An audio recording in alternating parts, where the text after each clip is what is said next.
On avait parlé des nouvelles qu'on avait eues sur qui était réellement Quentin Desranques, le militant néofasciste qui est mort des suites d'un trauma crânien lors d'une altercation à Lyon en marge d'un rassemblement de pour Rima Hassan dans la ville de Rhône-Alpes, du Rhône-Alpes, pardon. Et donc au dernier stream, on avait lu que Quentin Desranques évidemment appartenait à des mouvements néofascistes, et au-delà de ça, on avait déjà visionné la vidéo où on le voyait les mains en sang en train d'expliquer qu'il n'irait pas, en train d'être conseillé de ne pas aller à l'hôpital sous peine d'avoir des problèmes, ce qui a peut-être participé à ce qu'il décède du fait de ne pas avoir été pris en charge parce qu'il ne voulait pas être confronté à la police si jamais il se rendait à l'hôpital alors qu'il avait les mains en sang, etc. etc. Ça mérite la mort. Toujours pas, mes bons gogoles d'extrême droite. Toujours pas. Alors, je le dis comme ça, voilà, Et d'ailleurs, Twitch gauchiste, sirène, frontière et torchon consort, si jamais vous voulez faire des clips de ça, prière de mettre ça en préambule. Tout ce qu'on va lire là, l'intégralité de mon propos, ne justifie pas, n'encourage pas, ne souhaite pas la mort de Quentin Desranques. Peu importe ses idées nauséabondes au possible, inhumaines et abjectes, ça ne justifie pas, et je ne justifie pas, sa mort. Personne ne devrait mourir des suites d'une bagarre sur un trottoir dans ces circonstances-là, quand bien même tu as des opinions de merde humaine, parce que là, le racisme décomplexé, l'apologie du fascisme, etc., ce sont des opinions de merde humaine. Donc maintenant...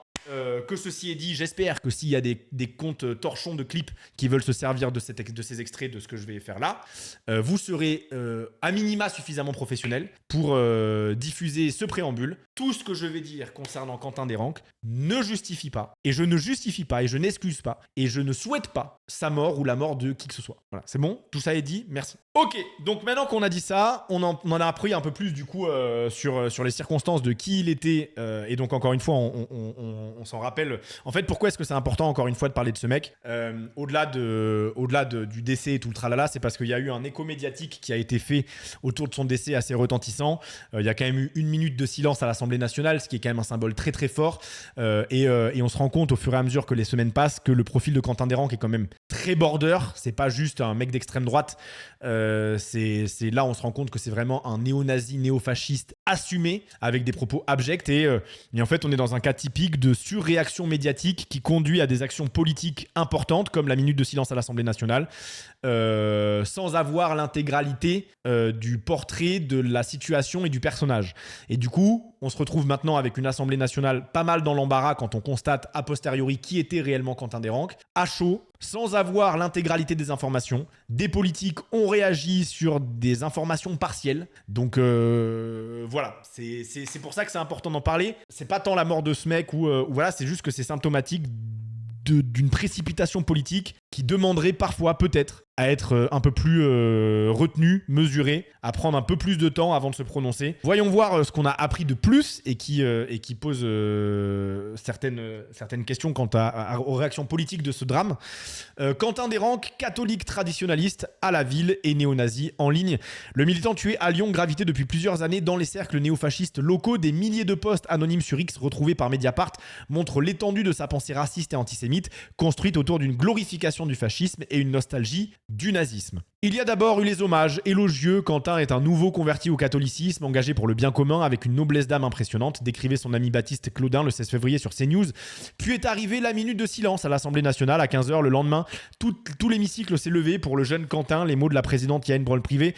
Le militant d'extrême droite venait d'être déclaré mort après avoir été passé à tabac par des militants antifascistes en marge d'un affrontement entre deux bandes rivales. On en a déjà parlé plein de fois.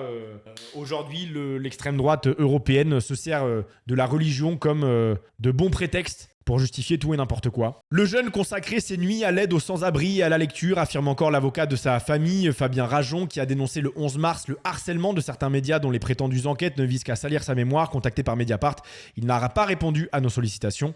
Un aspect de la personnalité du militant néofasciste qui s'était porté volontaire pour faire partie d'un service d'ordre bénévole du groupe de fémo-nationalistes Némésis le 12 février a pourtant jusqu'ici été complètement éclipsé. Un activisme en ligne d'une rare brutalité qui laisse peu de doute sur les convictions néo-nazistes néo-nazi qu'il avait développé. Mediapart a identifié des milliers de posts que Quentin Desranques a publiés sous pseudonyme ces 2 dernières années sur le réseau social X. Si elle confirme le portrait d'un fervent catholique et intellectuel appliqué que ses amis ont dressé, ces publications donnent aussi à voir l'étendue vertigineuse d'une pensée structurée autour d'un racisme et d'un antisémitisme décomplexé, ainsi qu'une glorification assumée du fascisme et de la nostalgie du nazisme. Donc là, on a quelques screenshots de comptes qui auraient appartenu à Quentin Desranques, Patricien D et Ultra Gavariou, où il dit en répondant à quelqu'un: on veut le fascisme est bien meilleur que ton idéologie de salope, on se passerait bien des médecins arabes, les immigrationnistes et les antiracistes sont des merdes, moi je soutiens Adolphe mais chacun son truc, et évidemment Free Rhodesia, on les a trop culpabilisés d'avoir une excellente utilisation des réseaux ferrés, donc ça c'est en référence aux Allemands, super, en référence évidemment au fait qu'ils déportaient les juifs par train à bétail. Si on avait un vrai dirigeant, il utiliserait les débordements de ce soir pour mater la négraille comme un grand homme avait su le faire avec l'incendie du Reichstag. Voilà, donc ça justifie les pires atrocités du régime nazi et ça les souhaite pour la France. Il faut que les lois Pleven et Guesso soient supprimées, énonce-t-il dans l'une de ses premières publications le 2 mai 2023 à propos des lois françaises qui interdisent notamment de nier la Shoah. Le début d'une logorée qui n'a fait que s'intensifier à mesure de son utilisation de la plateforme et de ses interactions avec d'autres militants néo-nazis. Durant des mois s'accumulent des posts négationnistes, fascistes, antisémites, raciste, islamophobe, homophobe. Vraiment, il n'y a rien, quoi. Il n'y a rien de positif là-dedans. Très proche de sa famille, Quentin Desranques est né le 13 juillet 2002 d'une mère péruvienne et d'un père français à Perpignan dans les Pyrénées-Orientales. Il y passe quelques années avant que ses parents déménagent en Auvergne-Rhône-Alpes. Ils se rendent parfois dans le village de Cucuron, ou Cucuron, j'imagine que ça se dit, dans le Vaucluse, au nord d'Aix-en-Provence, où le grand-oncle de Quentin Desranques a été maire pendant 20 ans. C'est ici, dans un caveau familial, qu'il a été enterré le 25 février dans la plus grande discrétion pour éviter les risques de profanation.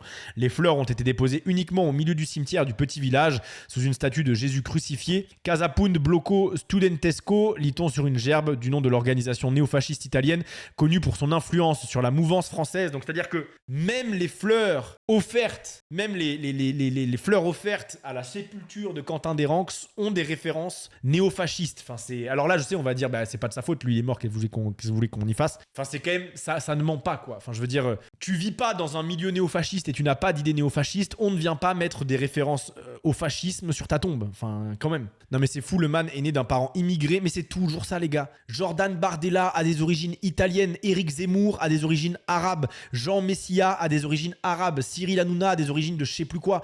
Tous, il y a que les Le Pen qui sont franco-français. Mais c'est ça le plus cocasse avec l'extrême droite française. Il est scolarisé dans le lycée catholique privé sous contrat Robin à Vienne, donc dans l'Isère, un établissement qui brasse des milliers d'élèves par an. En parallèle, il prend des cours de guitare électrique dans un centre social d'un quartier prioritaire viennois. Un professeur se souvient d'un gentil gamin, petit et fin et très obéissant avec son père. Je ne me souviens pas d'une personnalité très affirmée, mais il était très preneur de la moindre proposition, ajoute-t-il. Quentin Desranques entame ensuite ses études supérieures en septembre 2020 à Lyon 1. En parcours mathématiques et économie, le jeune homme est toujours resté très proche de ses parents, formant une famille tranquille et peu nombreuse. Dit-on à Mediapart, Quentin Desranques a aussi une sœur de quelques années de moins qui vivrait dans le sud-ouest selon le Figaro. Lui rentrait quasiment tous les week-ends et fréquentait assidûment les paroisses de la région. Depuis sa mort, ses parents refusent de prendre la parole, renvoyant toute sollicitation vers leur avocat, Fabien Rajon. Il y a des parents qui ont perdu un enfant, la famille est dépassée par ce retentissement, il faut les comprendre, rappelle l'entourage de la famille. C'est fou parce qu'il y en a plein, vous avez des opinions de droite traditionnelles et vous êtes en mode genre, en fait la gauche vous dites qu'on est tous des nazis. On dit de ceux qui sont des nazis et des néo-nazis, ceux qui ont des idées de nazis et de néo-nazis. Quelqu'un qui est pour une immigration plus ferme ou pour une justice correcte, c'est pas des opinions de nazis, donc on ne dira pas de toi que t'es un néo-nazi.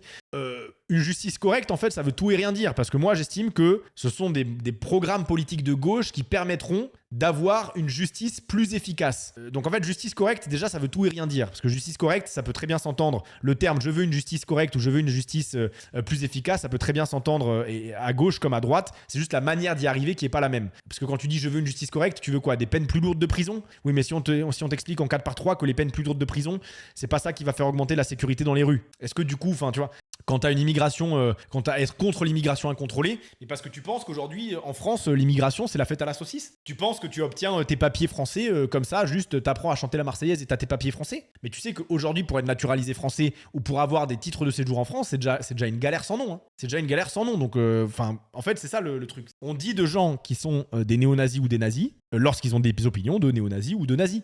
Après 2 années à Lyon 1, passées avec succès, décrit une source en interne, puis un stage à l'été 2022 dans le domaine de l'énergie, sur le lieu de travail de son père, il disparaît des radars scolaires. Bien qu'inscrit en 3e année entre 2022 et 2025, il ne se présente pas aux épreuves et n'obtient pas de diplôme. Oui, voilà, il était à la faculté, mais il n'est pas allé passer son diplôme et il n'a pas eu de diplôme du coup universitaire.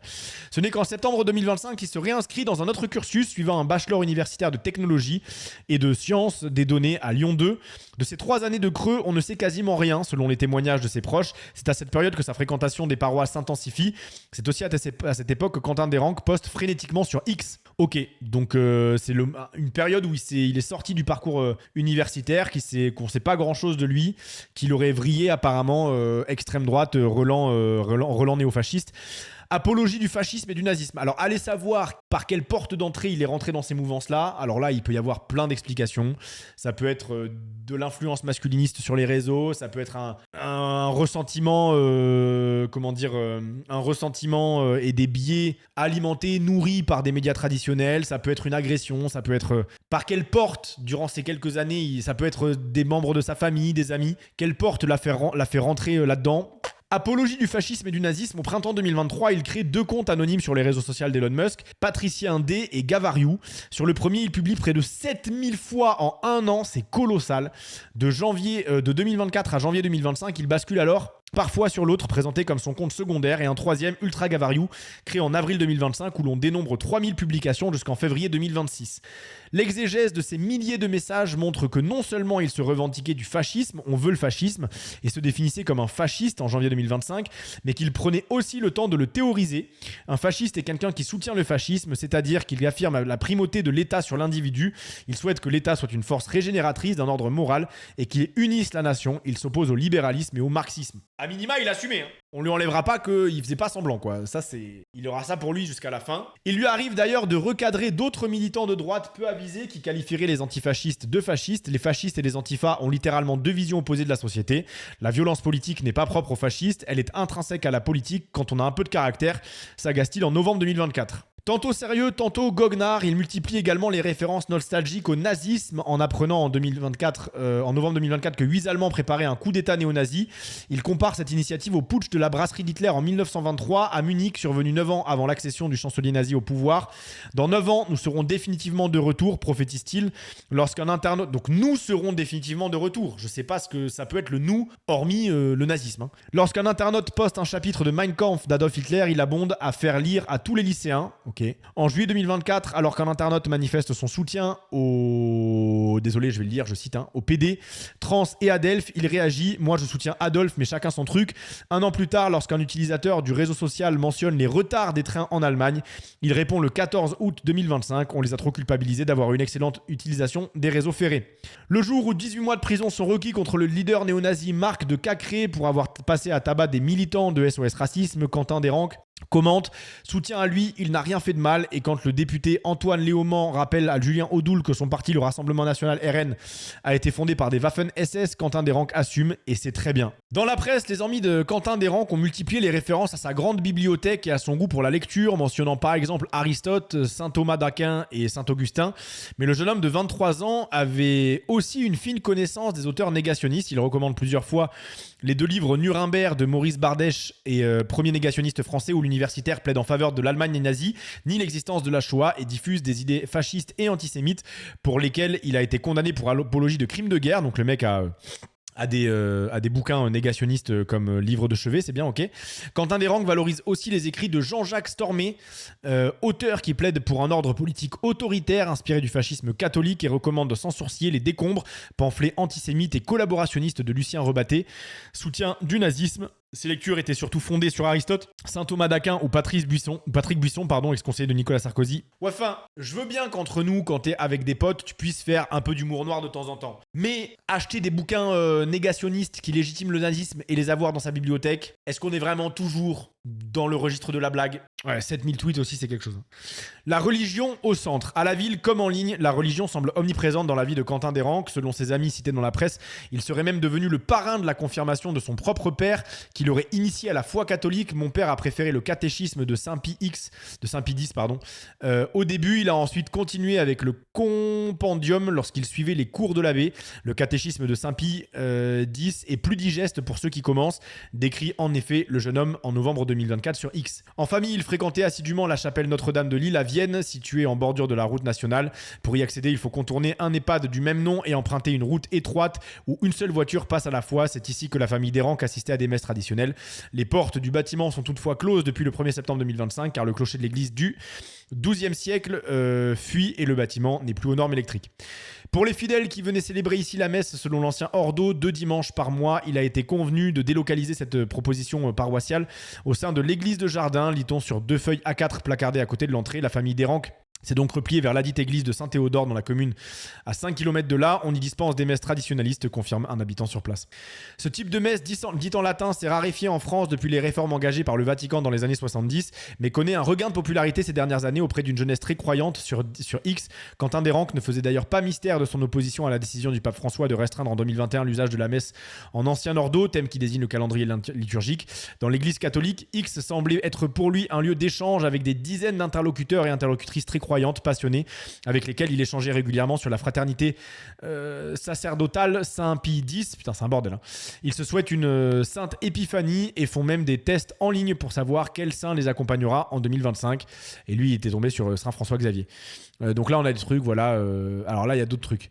Alors là, il répond à si j'ai été déporté, c'est bien parce que l'extrême droite était au pouvoir. Donc il répond à un tweet de C'est à vous sur une interview d'une ex-déportée où il avait dit on en a rien à foutre de ce disque rayé. Bon, très bien. Là on a le tweet où il dit c'est très bien que le parti pour lequel il vote a été fondé par des Waffen-SS. C'était une salope meurtrière et prononcer son nom le 11 novembre est une insulte en référence à Simone Veil. Et ben c'est bien, d'accord. Donc pour Quentin Desranques, Simone Veil était une salope meurtrière. D'accord. J'imagine que c'est en référence au combat de Simone Veil pour l'avortement. Et ce mec a eu 1 minute de silence à l'Assemblée nationale. C'est bien ça. C'est bien pour ça qu'on en parle, parce qu'en fait, il y a eu un geste politique de la part des députés très fort qui a été fait dans la précipitation, alors que tout ça n'était pas encore révélé. Et ça met beaucoup de députés dans l'embarras aujourd'hui. Fervent opposant au droit à l'avortement qu'il compare au fait de tuer des bébés. Ah ben voilà. J'avais pas lu la suite, mais évidemment, c'était sûr. Hein. Quentin Desranques injurie à répétition Simone Veil qu'il traite de salope meurtrière ou de catin lorsque le petit-fils de celle-ci a porté le combat en France pour la légalisation de l'avortement. Se souvient sur X d'une action de sa grand-mère. Il répond le 31 juillet 2025. Question, il y a plus d'enfants morts à cause de votre grand-mère ou à cause du camp de Beaubrec? Quentin Desranques se dit par ailleurs déçu de la position du Rassemblement national sur le sujet, le parti d'extrême droite ayant préféré l'abstention au vote contre la constitutionnalisation de l'IVG en mars 2024. C'est pour ça que j'ai voté Forteresse Europe, en plus d'être d'accord sur le reste, écrit-il à propos du parti néofasciste mené par l'avocat Pierre-Marie Bonneau, qui défend notamment les antisémites et négationnistes Alain Soral, Robert Forisson et Boris Lelay. Donc c'est-à-dire que il votait Rassemblement national, ou en tout cas suivait le Rassemblement national parce que c'était le parti majoritaire d'extrême droite en France, mais lui techniquement était plus d'accord avec des trucs comme Forteresse Europe qui sont ouvertement néofascistes, quoi. Le parti Forteresse Europe a obtenu 0,02% des suffrages exprimés en juin 2024 après avoir fait campagne sur l'abrogation de l'IVG et du mariage pour tous, la sortie de l'Union européenne, la création d'un code de la nationalité et d'un recensement de la population incluant les critères ethniques et religieux. Bien sûr, évidemment, c'est pas du tout la porte ouverte à n'importe quoi. Faisons un recensement de la population sur les critères ethniques. C'est une très bonne idée, ça. Ça me fait surtout de la peine pour un gamin de 24 ans de se perdre dans tout ça. Mais c'est une catastrophe. C'est une catastrophe. Et le pire, et je vous l'ai déjà expliqué, hein. Le pire, je vous l'ai déjà expliqué, c'est que quand j'avais genre 14, 15, 16 ans, je vois très bien, très très bien comment, en traînant à l'époque sur les forums, genre le 15-18 de JVC, des trucs gaming un peu obscurs, plus tard en regardant Raptor Dissident et ce genre de gars, sous couvert d'humour parce que les mecs sont cinglants et tout, je vois très bien quel virage on peut taper pour arriver à des niveaux hardcore comme ça. En fait, là, je vois très bien la porte d'entrée. Tu corrèles ça au Raptor Aya, mais bien sûr, mais les gars, je pense qu'on sous-estime vraiment, sincèrement, combien de gamins de la génération Raptor ont vrillé et sont devenus des néofascistes en puissance. Le Raptor et ce genre de mecs, Valek, Norage et tout, mais bien sûr. Et aujourd'hui, c'est la même chose avec les La Menace. La Menace et ce genre de gars, c'est les Raptors 2.0, mais 100% les gars. À l'époque, avec Marion Seclin et le début du masculinisme, bien sûr. Non, Cro-Blanc, c'est un raté depuis le début. Cro-Blanc, ça a toujours été un raté. Il était déjà là quand le Raptor et tout commençaient leur activité sur Internet. C'était déjà un raté. Il faisait des raps patriotiques sur fond de musique bretonne avec des masques dignes des meilleurs clubs échangistes du Nord-Pas-de-Calais. C'était déjà d'un cringe absolu. C'était déjà un raté à l'époque. Cro-Blanc, c'est un mec qui rêve d'avoir l'aura qu'a pu avoir à une époque dans la dans la communauté nationaliste du Raptor, de Papacito et de ce genre de gars. Et aujourd'hui, le Cro-Blanc, il rêverait d'avoir l'aura ou l'audience dans La Menace et tout, mais c'est un raté du début à la fin. Il le sera jusqu'au bout, quoi. Personne n'aime ce mec. Mais en tout cas, ouais, voilà, juste pour dire, si on parle de ceux qui ont réussi, pas des ratés, à minima, oui. La Menace et tout, c'est des Raptors 2.0, c'est des mecs qui sont des portes d'entrée pour pas mal de gosses et de jeunes ados un peu perdus ou qui cherchent à se construire une identité politique parce qu'ils ont des propos subversifs facilement assimilables. C'est une porte d'entrée qui peut amener du coup plus tard à des dérives telles que celle-ci, quoi. Comment Quentin Desranques pouvait-il se revendiquer d'une foi catholique qui demande d'aimer son prochain tout en propageant sa haine en ligne à longueur de journée ? Ce n'est pas une question de haine, répond-il à un internaute qui soulève cette dichotomie. Un chrétien qui tue une personne est un pécheur, mais il demeure chrétien, ajoute-t-il.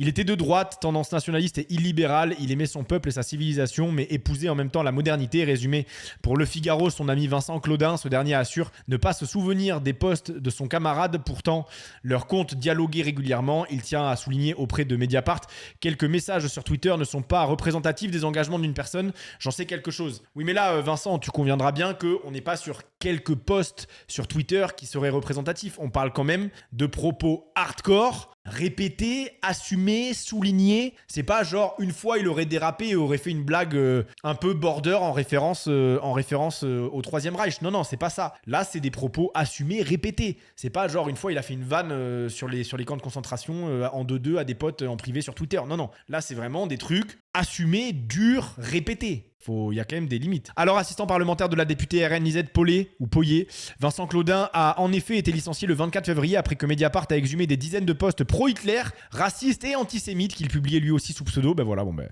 Du pareil au même. Quentin Desranques semblait rejeter toute forme de diversité, fan de foot, né à la frontière espagnole.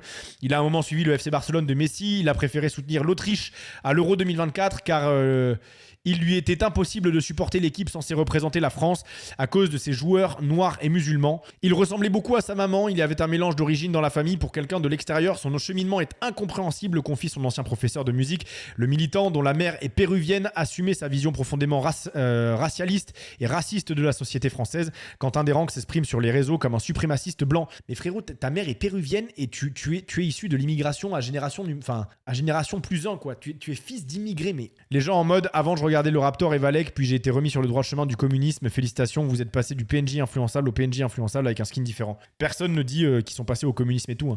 C'est juste que la vision très Keblo de Valek et le Raptor, il y a juste plein de gens qui ont compris que c'était du bullshit, quoi. C'était du bullshit et la société dans son ensemble avait bien plus à offrir et était bien plus complexe que la vision simplifiée, réductrice au relents racistes que ces derniers en proposaient, quoi, ou en présentaient. Il fait de la blanchité une condition pour être français, reproche à Miss Martinique d'être mélaniné et s'inquiète de la mise en extrême minorité des blancs dans le monde. Caché derrière son pseudonyme, le jeune homme se revendique ouvertement raciste. Être raciste, c'est simplement faire le constat de l'existence de race. Cela n'implique pas d'avoir une haine viscérale des autres races, race, tente-t-il d'élaborer en mai 2024. En réalité, ses écrits transpirent bien la haine, avant tout dirigés vers les millions d'Arabes et de Noirs présents sur le sol français, parfois réunis dans le terme bouègre, condensé de bougnoul et de nègre, ou d'halogène, qu'il faudrait déporter. Le club de boxe qu'il fréquente à Vienne serait, regrette-t-il, en octobre 2024, dans un quartier bougne, mais comme le patron est blanc, ça filtre un peu. Lorsqu'un internaute signale que 100% des électeurs RN sont racistes, Quentin Desranques répond en juin 2024, ils ont raison, c'est 100% normal. À un moment, wesh. Là, on a d'autres tweets où on voit donc deux singes, des bébés singes sur le dos de leur mère. Et donc lui tweet, ils vont aux Champs-Élysées pour célébrer la victoire du PSG. Ok. Là, on a une image d'une personne noire se faisant attaquer par des chiens. Et donc lui tweet projet 2027. Et là, on a les frères, je crie, c'est trop, faites de la musique. Et je sais pas, il y a des gens qui, visiblement un Renoir qui est en train de grimper un arbre lors de la fête de la musique. Et lui, titre du pur délire N-word. Voilà. Quelques semaines plus tôt, il comparait l'immigration africaine à l'occupation allemande en semblant préférer la présence de blonds dolicocéphales. Dolicocéphale, c'est un terme instrumentalisé par les eugénistes nazis. Aux yeux bleus, à celle de noirs aux grosses narines et aux lèvres disproportionnées. En 2025, il publie une vidéo de la Bibliothèque nationale de France intitulée La chasse aux nègres et consacre la répression des esclaves noirs fuyant les plantations. Son commentaire projet 2027, référence à l'année de la prochaine élection présidentielle, le militant n'hésite pas à employer des expressions appelant explicitement au meurtre comme TND pour total, mort totale des Noirs en gros, posté à plusieurs reprises. Bon bref, en fait plus on avance, plus c'est hardcore, vraiment plus c'est hardcore, il y a rien qui va.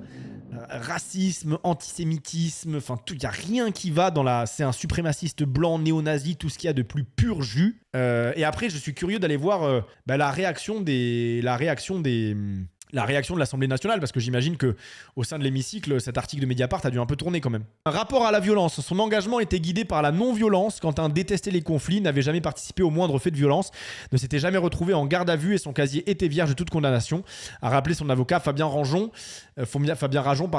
Si rien ne dit qu'il s'attendait à un affrontement physique le jour de sa mort, Quentin Desranques a bien participé le 12 février à la rixe avec des antifascistes en marche de Sciences Po Lyon.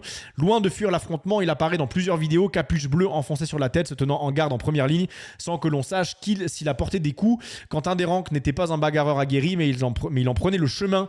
Dès 2024, le militant relaye sur X des posts du compte Active Club France et interagit régulièrement avec un cadre de cette communauté, Paul, localisé en Isère. Sans organisation formelle, ce club fédère des collectifs locaux dans lesquels des militants de divers groupuscules d'extrême droite, souvent liés par le suprémacisme blanc, se retrouvent pour s'entraîner au combat et se préparer à la guerre raciale. Donc oui, c'est vraiment, lui, il était en mode dans un truc de délire de guerre civile raciale en France. Le 1er février 2026 à 9h, 2 semaines avant sa mort, Quentin Desranques se rend dans un parc au nord de Lyon, à 30 minutes du centre-ville. Malgré les températures hivernales, une vingtaine de jeunes hommes sont venus, comme lui, suivre une matinée de formation aux techniques de combat dispensée par le groupuscule néofasciste Audace Lyon. Cette structure est activée après la dissolution de Lyon Populaire, prétend pratiquer l'autodéfense face à la supposée augmentation des violences à l'encontre des personnes blanches commises par des populations extra-européennes et des extrémistes de gauche. Quentin Desranques n'était ni violent ou agressif, a tenu à préciser à l'AFP Audace Lyon après sa mort. 2 semaines avant son agression mortelle, il relayait sur son compte X anonyme ce post du collectif néofasciste: Jeune blanc, rejoins ton clan. Ce dimanche-là, à l'entraînement, le gabarit de Quentin Desranques, 63 kilos, comme le rappellera Fabien Rajon, tranche avec certains autres torses musclés. Pour clore la séance, les animateurs proposent un jeu avec de faux couteaux. 2 volontaires doivent s'affronter au milieu du cercle de participants. Celui qui gagne le duel reste au milieu du cercle et un autre challenger remplace celui qui a perdu. Quentin a alors éliminé plusieurs adversaires à la surprise générale. Ok. Oui, c'était un mec qui s'entraînait au combat, qui était dans une logique visiblement de guerre raciale à venir et s'entraîner pour ça, qui était complètement matrixé par le racisme, l'antisémitisme, l'homophobie, enfin voilà quoi. Militant et groupuscule, on arrive aux 3/4 de l'article, il est bientôt terminé parce que là ça devient vraiment insupportable. Militantisme et groupuscule, hors ligne, son idéologie xénophobe trouve un exutoire dans le militantisme au sein de groupuscules d'extrême droite dont certains ont fait de la violence un mode d'action privilégié. À l'annonce de sa mort, plusieurs de ces groupes ont communiqué pour saluer la mémoire d'un camarade passé dans leur rang. Il s'est notamment engagé au sein de la mouvance nationaliste révolutionnaire, autrement dit néofasciste. Si rien n'atteste son engagement au sein du groupe Lyon Populaire, il relayait dès 2024 des postes de la structure. Lorsqu'en avril 2025, celle-ci apprend sa dissolution à venir pour ses actions violentes et son exaltation de la collaboration avec l'Allemagne nazie, il lui apporte son soutien sur X. L'ex-leader de Lyon Populaire, le néo-nazi Elliot Bertin, faisait d'ailleurs partie des chevilles ouvrières de la marche d'hommage à Quentin Desranques le 21 février à Lyon, malgré son contrôle judiciaire. Vincent et Baptiste Claudin ont également pris part à l'organisation de la manifestation qui a réuni les mouvances de l'extrême droite la plus radicale et notamment la plus antisémite. Interviewés dans de nombreux médias comme de simples amis proches de l'étudiant tué, les deux frères sont en réalité eux aussi passés par Lyon Populaire. La trajectoire militante de Quentin Desranques dessine en creux la capacité de cette nouvelle génération à mettre sous le tapis les vieilles querelles entre les diverses mouvances de l'extrême droite, identitaires, royalistes, nationalistes, révolutionnaires, pour former un interfaf. Toutes ces chapelles étaient d'ailleurs réunies à Lyon lors de la marche du 21 février. Donc en gros, la mort de Quentin Desranques, on a assisté à la suite de ce décès, et c'est ce qu'on avait déjà évoqué le jour de la marche ou le lendemain de la marche ici en stream, vraiment à une réunion à l'occasion pour tous les néo-nazis, néo-fascistes de France de se retrouver. Et donc voilà, c'est ce qu'on a vu avec les bras tendus, les signes nazis, néo-nazis scandés, lancés dans la rue totalement impunément, les insultes racistes et tout, qui avaient étonné les médias tels que BFM et tout, alors que tout appelait évidemment... Tout était évident, depuis le début en fait. Au printemps 2025, Quentin Desranques lance un groupuscule à Bourgoin-Jallieu en Isère, les Allobroges Bourgoin, le 10 mai 2025 à Paris. C'est avec ce petit groupe que le militant a participé, le visage en partie recouvert par un cache-cou, au comité du 9 mai, le C9, un défilé néo-nazi, organisé chaque année en hommage à un militant du groupuscule pétainiste, l'œuvre française, mort en 1994. En janvier 2025, les Allobroges Bourgoin rendaient hommage à Jean-Marie Le Pen, un an après à la mort du fondateur du Front National. Si le RN a officiellement pris ses distances avec les organisateurs de la marche d'hommage à Quentin Desranques, le parti de Jordan Bardella continuait encore ces derniers jours d'ériger le militant en martyr. Le 6 mars, lors d'un meeting de soutien à Mathieu Vallée, candidat lepéniste au municipal à Lille, le vice-président du RN, Sébastien Chenu, a dédié le début de son discours à ce jeune homme qui a laissé sa vie pour défendre ses idées, pour en réalité défendre nos idées, ou défendre plutôt l'idée qu'il se faisait de notre pays. Bon, en gros, un pays qui se tient sage, un pays néo-nazi, super. La France néo-nazi, c'est honteux. Si l'étendue de ces postes n'était alors pas encore publique, la proximité de Quentin Desranques avec la mouvance néofasciste était pourtant déjà en partie bien documentée. Celui qui est par ailleurs vice-président de l'Assemblée nationale a assumé. Il était des nôtres, il était de notre tribu.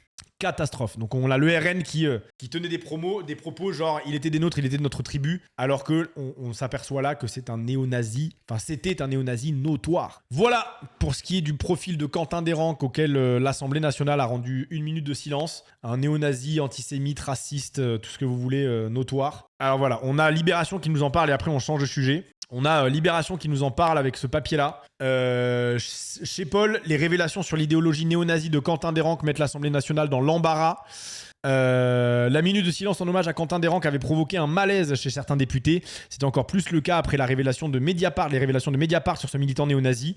Donc là voilà, c'était la minute de silence en question et on voit pas mal de monde. On a le cornu là au premier plan évidemment. Il y a une minute de silence qui a été accordée à un néo-nazi et c'est ça qui est choquant. Le 17 février, l'Assemblée rendait hommage à Quentin Desranques avec une minute de silence. 3 jours plus tôt, ce jeune militant d'extrême droite était décédé à Lyon après une altercation avec un groupe antifasciste, événement qui avait percuté de plein de fouet la campagne municipale.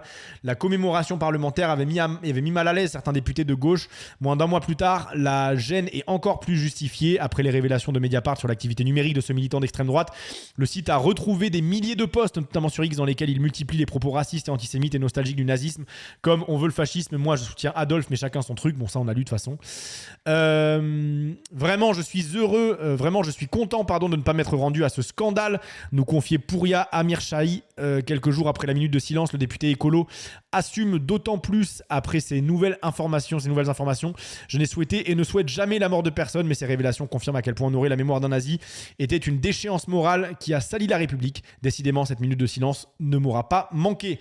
En vrai, voilà, je suis assez d'accord avec ça. Je n'ai souhaité et ne souhaite jamais la mort de personne, on est d'accord. Mais ces révélations confirment à quel point honorer la mémoire d'un nazi était une déchéance morale qui a sali la République. Je suis d'accord. Décidément, cette minute de silence ne m'aura pas manqué. Je suis pas concerné parce que je suis pas député, mais il a raison. Chantage politique, médiatique et émotionnel.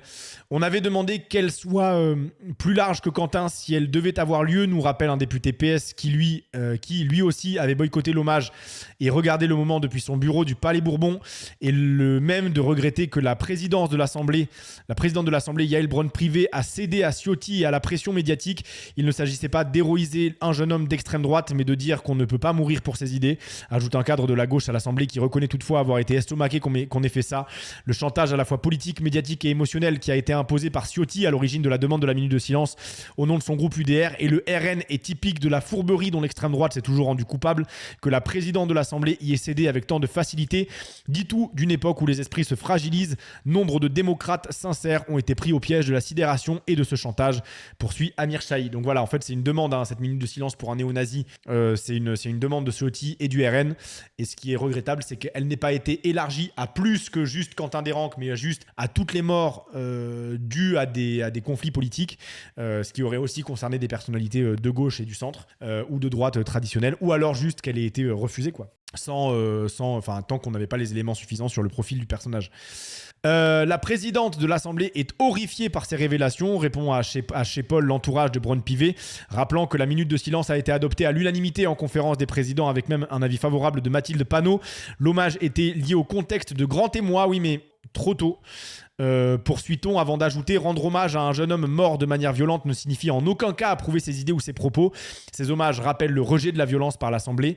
Mais tous les présidents de ce groupe ne sont pas de cet avis. Sur X, le patron du PS, Olivier Faure, après avoir rappelé que le débat politique ne devrait jamais conduire à la mort de quiconque, il a raison, a fustigé une droite et une extrême droite qui ont cherché à transformer un héros en héros, un jeune néo-nazi. Quentin Desranques a été une victime, mais il ne sera jamais un héros. Et il a raison, de nouveau, je rejoins 100% Olivier Faure là-dessus. Déplacer le sujet. Et côté RN, alors, bah oui, parce que c'est quand même eux qui ont fait la demande de cette minute de silence, qui s'est avérée être la minute de silence d'un néo-nazi. Donc évidemment, on voit qu'au centre et à gauche, les gens sont un peu embarrassés et regrettent d'y avoir participé et assument le too soon. Ils auraient dû attendre plus longtemps d'avoir le portrait total de Quentin Desranques avant d'accepter la minute de silence. Chose inhabituelle dans les rangs de la formation d'extrême droite. Si ce type d'engagement était confirmé ou si ce type de propos l'était tout autant, il m'amènerait à reconsidérer mon propos. Évidemment, déclare-t-il à chez Paul. La participation de Desranques à la marche néo-nazie du C9M avait pourtant été documentée dès le lendemain de sa mort, ne laissant aucun doute sur ses convictions politiques au moment où Chenu faisait son éloge à Lille. Donc en gros, on pouvait déjà, au moment où Chenu a fait son éloge aux jeunes militants néo-nazis, se douter que c'était un militant néo-nazi. Il y avait quand même déjà, notamment sa participation à la marche du C9M, qui pouvait en attester. Mais Chenu a quand même prononcé ces mots où il glorifie le jeune militant néo-nazi. Et c'est maintenant que ça fait un peu trop de bruit et que ça devient vraiment gravissime avec les propos qui sortent, notamment de la part de Mediapart, qu'il commence à rétro-pédaler parce que je pense qu'il se dit ok, là on va pas pouvoir justifier des trucs aussi abjects. Les autres représentants du parti joints par chez Paul déplacent le sujet malgré les nouvelles preuves de l'idéologie de Desranques, donc ça assume pas apparemment. Il y a que Chenu qui commence à esquisser un mini mea culpa. Que Mediapart fasse la chasse aux victimes plutôt qu'aux assassins n'a rien de surprenant quand on sait qu'Edoui Plenel participait fièrement à des événements aux côtés de la jeune garde, persévère l'eurodéputé Pierre-Romain Thionnet qui ajoute: le seul regret que j'ai est de n'avoir pas davantage pointé dans mon intervention la responsabilité de journalistes comme ceux de Mediapart ou leurs confrères aux méthodes antifascistes dans la mort de Quentin. Waouh. Donc là, il y a Mediapart qui déterre le fait que le jeune homme décédé était néo-nazi, raciste, antisémite, homophobe, enfin qu'il tenait les pires propos, qui souhaitait le retour du fascisme en 4x3 sur son compte Twitter. Et la seule chose que trouve à dire l'eurodéputé d'extrême droite Pierre-Romain Thionnet, c'est: attendez, mais ils sont sérieux Mediapart à aller parler de ça? C'est un peu leur faute aussi, hein. Qu'est-ce que c'est? Mais c'est gravissime de déplacer le sujet à ce point. Enfin, assumez que vous avez demandé une minute de silence pour quelqu'un qui avait des idées nauséabondes. C'est une cata de déplacer le sujet comme ça. Thionnet, cofondateur du syndicat La Cocarde étudiante, mis en cause dans plusieurs affaires de violence, était l'un des orateurs lors de l'hommage rendu à Desranques le 15 février. Le 28 février, ce proche de Jordan Bardella récidivé en déposant une gerbe accompagné des militants de RNJ 69 sur les lieux du meurtre. Et on rappelle que ce monsieur qui estime que c'est Mediapart les responsables et qui déplace le sujet est un proche de Jordan Bardella. On le rappelle, voilà, c'est bien précisé juste ici. Sollicité par chez Paul, le député de la Somme, Mathias Renaud, publie sa réponse sur X, comme il a l'habitude de le faire avec les journalistes. Réponse aux gauchistes: non, sa mort n'est pas justifiée. On est d'accord. Pas de preuves matérielles dans l'article et la jeune garde est une milice violente intégrée à LFI qui fait des ratonnades jusqu'au meurtre, écrit-il. Bon, en gros, ça déplace encore une fois le sujet. Contacté ce matin par chez Paul, de nombreux responsables du parti d'extrême droite ont préféré garder le silence. Tu m'étonnes. Pour ce qu'il y avait à dire sur Quentin Desranques, je pense que là, ça y est, on a fait le tour du sujet. Je pense que là, on a tout le portrait de ce drame, du personnage qu'il était et de l'erreur politique qui a suivi sa mort. Voilà, je pense que là, on a vraiment l'intégralité du spectre, du spectre de cet événement dramatique et politique. Certes, il ne méritait pas de mourir, mais je ne m'émeus pas pour un garçon qui était venu pour se battre et qui a lui-même pris part à la rixe. Je ne m'émeus pas pour quelqu'un qui a choisi d'être présent ce jour-là. Je ne m'émeus pas non plus au regard de son idéologie nauséabonde. Il n'est pas une victime en raison de ses idées, il est plutôt une conséquence tragique de sa présence ce jour-là par choix, abandonné par ses amis qui étaient venus pour nuire. Ben moi, c'est ça, moi, c'est juste que je ne souhaite la mort de personne. Est-ce que pour autant je vais m'émouvoir de son décès? Bah non, déjà de base, parce que c'est un mec que je connais pas et je suis pas ému particulièrement par le décès de personnes qui ne sont pas proches de moi. Mais au-delà de ça, parce qu'encore une fois, c'est quelqu'un qui avait des idées aux antipodes des miennes. Là, on dézoome de Quentin Desranques, mais j'ai vraiment du mal à comprendre comment on peut être des bandeurs de fascisme. Très premier degré. C'est-à-dire qu'on n'a qu'une seule vie. J'espère qu'on puisse tous aspirer à la vivre avec la plus grande liberté possible, de la manière la plus égalitaire possible, qu'on ait tous accès à une vie convenable, agréable, faite d'entraide et tout. Alors je sais que c'est très bisounours dit comme ça. Et le fascisme, c'est l'inverse de ça. Le fascisme, c'est la domination de quelques-uns sur la masse. C'est l'asservissement, c'est la docilité à un État tout-puissant. Enfin, je sais pas comment on peut souhaiter que la seule vie qu'on a la chance de mener sur cette terre soit régie par une idéologie autoritaire, nauséabonde, anti-libertaire, enfin je sais pas. Relire les autoritaires de Hacking Social, tu auras toutes les réponses.